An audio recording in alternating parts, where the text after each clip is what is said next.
Recovery and growth. So when we're looking at recovery and growth, we need to be present and actually understand our current state of being, because extreme dieting and overtraining can have a significant physiological but also psychological impact on the body.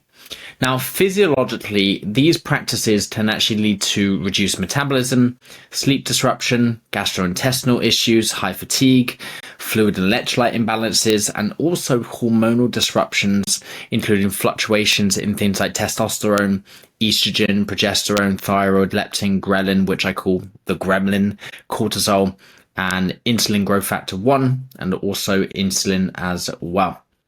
Psychologically, individuals might experience mood disturbances, increased preoccupation with food, so you are very much food focused, and also like post-competition or post-fat loss, post-holiday depression, because you had a goal in sight and now that goal has been completed. It's like, what else? And in phase 2, the dig, as we transition into phase 3 focus, it's what I call climbing Mount Everest. You're at the top of that peak. You need to decide how to get down.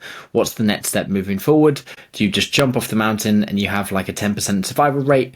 Or do you make your way down and actually navigate through the rocky hills? And that's going to take a little bit longer, but at least you have a goal in sight and it's broken down step by step. Now, we can also look at health markers which are negatively impacted, such as lipids, liver, kidney, inflammatory markers as well. So that's going to highlight the extensive impact on your overall health. And the reality is, when we're looking at recovery and growth, we are looking at bringing your physiological but also your endocrinological levels back to baseline.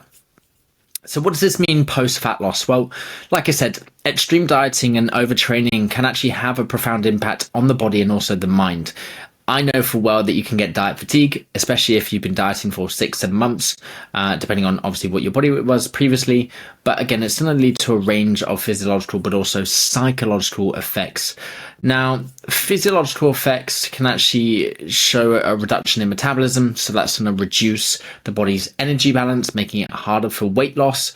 So let's say you've dropped your calories for a long period of time and you're still trying to drop weight, but calories are around 1500, you're simply just not going to lose weight unless you drop it even more or you start running marathons and climbing Mount Everest.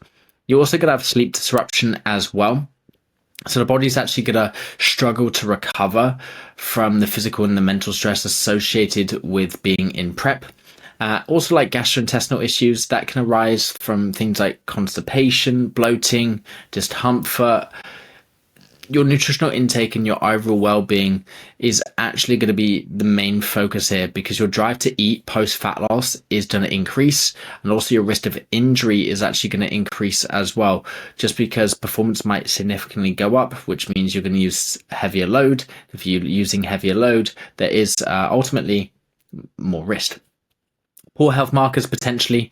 So post-fat loss, again, testosterone, estrogen, progesterone, ghrelin, insulin growth factor 1, or immunoglobulin factor 1, they are all going to be massively impacted. Therefore, we need to make a strategic roadmap on how we can actually navigate the post-fat loss phase 3 focus efficiently, safely, and correctly. So what's the timeline to recover post-show, post-fat loss, post-photo shoot prep, post-holiday? Now, when we actually facilitate recovery, it involves eating in a calorie surplus. Okay, you want to get your calories back up to maintenance to help the body regain fat. Fat is crucial for restoring metabolic and also hormonal imbalances, just because it helps with the essential vitamin, mineral, and phytonutrient transportation. Now, this process is going to be essential for those of you that have undergone rigorous training and also restricted dieting, especially those individuals that can accept a baseline level of key hormones such as cortisol, leptin, and testosterone within 3 to 5 months post-fat loss, post-competition, post-photo shoot prep, whatever you're doing, right? So these hormones are vital for regulating stress, appetite, reproductive functions, respectively. However, If you are female and you're looking at menstrual cycle recovery, that can take up to 8 months. So typically for men and women to reach baseline levels of cortisol, leptin and testosterone, it's about 3 to 5 months. And then for menstrual cycle, it does take up to 8 months. And then baseline restoration of lipids, kidney, liver, and inflammatory markers. These will vary depending on the type of individual that you are. Some are faster than others, but factors such as the extent of your calorie deficit, how long you've been dieting for, the intensity, the duration of your training, individual metabolic responses, they are all going to play an impact on how these markers normalize and how they go back to baseline. So for some people, it may be a little bit quicker than others, but again, careful nutrition and physical rehabilitation actually needs to be in place. So to get full restoration of your metabolic rate and your overall health, that is only achieved when body fat set point is reached. So between 10 to 15%, maybe even a little bit higher. And that's where hormonal balances are also maintained as well. So the increase in body fat percentage post-competition, post-fat loss, post-photo shoot prep is not just about gaining weight. Okay, we're not eating absolutely everything, but it is critical component for the recovery process as well, because not only does it protect your organs, but like I said, it helps with various processes which are physiological or also endocrinological, such as increase in testosterone production. Timeline to recover post-show. Very, very simple. Too slow. The aim is to minimize fat gain whilst increasing calorie intake. So in phase 3 focus, we like to do this between 4 to 8 weeks. In phase 4 investment, where we are looking at muscle specialization, the goal is not to drive as much body fat as we can or drive your way up as fast as we can, but we are looking at increasing calorie intake to support physiological and endocrinological efforts, but also performance in the gym. The issue with that is it prolongs calorie deficit and delays return to homeostasis. So when we actually maintain a slow increase in calories, which will delay like metabolic homeostasis, it's often going to take weeks to reach a state of calorie maintenance or surplus, slowing down recovery processes such as hormonal balance and muscle repair. So we ideally want to get you back up to maintenance as quickly and as safely as possible. Then if you've got like strict adherence for a prolonged deficit, that's going to be mentally and physically demanding. So if you've been dieting for a good 16, 20, 24, 28 weeks, and then we're starting to increase your food post-fat loss, you might struggle to adhere just because your food focus is significantly high. You pretty much want to eat anything. Limited training capacity as well, just because overall well-being might not be where it needs to be currently, but that's why time is the most important factor. So let's say you do it too fast and you increase your calories super quickly. You've got a risk of adipocyte hyperplasia and also excessive fat gain. So all that means is fat cells actually multiply in number, resulting in excessive fat gains. That's why you see a lot of people post-fat loss, they put the weight back on very quickly. You are insulin sensitive. It's going to drive that glucose instead of into the muscle cell or into the liver as glycogen. It's got to be stored somewhere, so subcutaneous or visceral fat.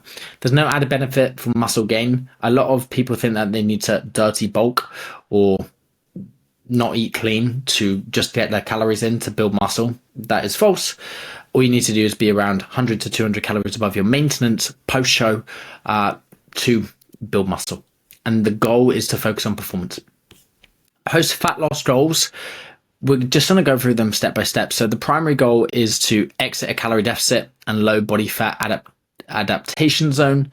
So again, we're bringing you back up to maintenance and we're trying to facilitate muscle growth for the off season. We want to set appropriate rates for weight and also fat regain. So how long are you going to be in these phases? Phase 3 focus, probably 4 to 8 weeks. Phase 4 investment, that could be broken down within the macro cycle. So 12 weeks. Then you have 4 weeks at a body recomp or perhaps a slight deficit. Depends on how much body fat you've put on. And then maybe another 12 weeks. It's all broken down depending on strategically how your roadmap is designed and also what's the goal around that phase. You want to increase your calories for diet adherence and also training performance. Training performance should be the number one factor that you're focusing on. Post-fat loss, to be able to build muscle, to be able to progressively overload, and then regain lost muscle tissue and potentially build new muscle. When you've dieted for a long period of time, ultimately you will lose muscle because there is a decrease in muscle protein synthesis. So our goal here is to build new tissue and actually fill out your physique, or actually fix any muscle imbalances that you've seen from dieting down for a long period of time. We also want to ensure nutritional variety and return to normal eating patterns and social settings.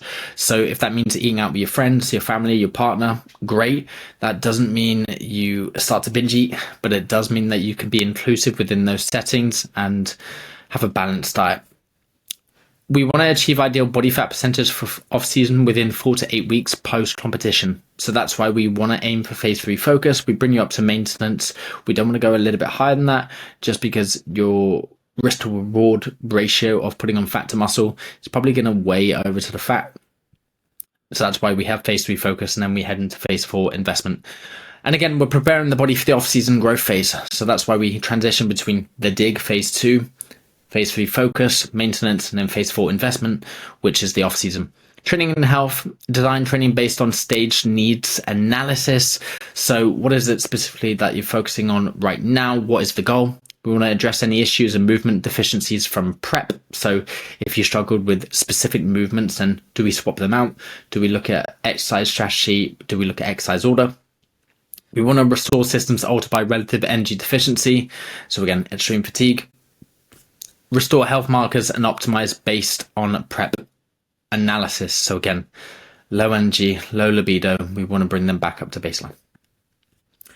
Planning comes before the fat loss finishes. So the harsh reality is a lot of guys tend to rush this phase because all they want to do is finish their fat loss. They're now in peak condition and they now want to eat because food focus is very, very high. But before your fat loss finishes, I recommend roughly 5 to 8 weeks pre-fat loss finish.